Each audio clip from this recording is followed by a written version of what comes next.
សាចាស់របស់បងពីមុនបងនឹកនាដល់ស្ងួននឹកខ្លាំងជាងគេបងតែងតាមដានរឿងអូនចង់ដឹងស្ងួនមាននឹកបងដែរទេមេទេប្រហែលមាសមេភ្លេចបងបាត់ហើយបងសុំទោសងសាចាំងគ្រប់គ្នាបើបងមិនសាវាក៏គ្មានរឿងឡើយព្រាននារីម្នាក់នេះចង់ប្រាប់ថាពេលនេះកាយខ្លួនហើយត្រឡប់វិញបានទេមានស្នេហ៍បងអើយពាក្យសារភាពពីប្រប្រងសាវា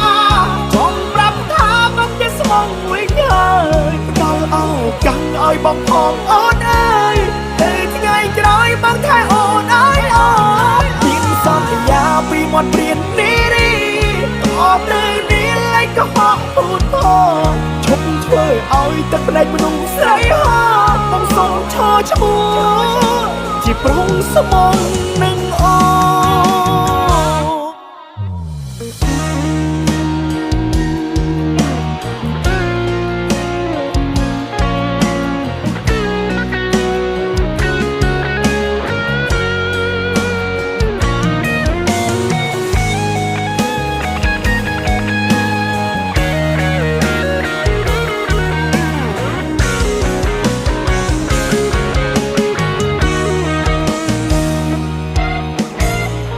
បង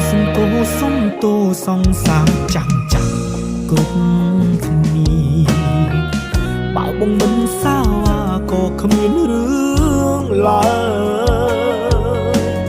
ព្រាននារីម្នាក់នេះចង់ប្រាប់ថាពេលនេះកាយខ្លួនហើយត្រឡប់វិញបានទេមានស្នេហ៍បងអើយពាក្យសារភាពពីប្រប្រងសាវាចង់ប្រាប់ថាបងជាស្មងវិញហើយផ្ដល់ឱកាសឲ្យបងផងអូនអើយតែថ្ងៃក្រោយបងថែអូនអើយអូនពាក្យសន្យាពីមាត់ព្រាននារីអបនៅនេះលេចកុហកពូនផងឈប់ធ្វើឲ្យទឹកភ្នែកមនុស្សស្រីហោបងសូមឈរឈ្មោះជាប្រុងស្មងនឹងអូនពាក្យសារភាពពីប្រប្រងសាវាចង់ប្រាប់ថាបងជាស្មងវិញហើយផ្ដល់ឱកាសឲ្យបងផងអូនអើយតែថ្ងៃក្រោយបងថែអូនអើយអូនពាក្យសន្យាពីមាត់ព្រាននារីអបនៅនេះលេចកុហកពូនផងឈប់ធ្វើឲ្យទឹកភ្នែកមនុស្សស្រីហោបងសូមឈរឈ្មោះជាប្រុងស្មងនឹងអូន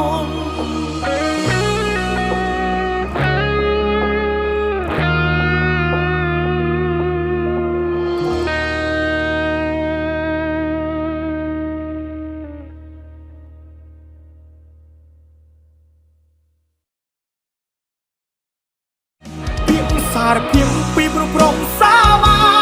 ចង់ប្រាប់ថាបងជាស្មងវិញហើយផ្ដល់ឱ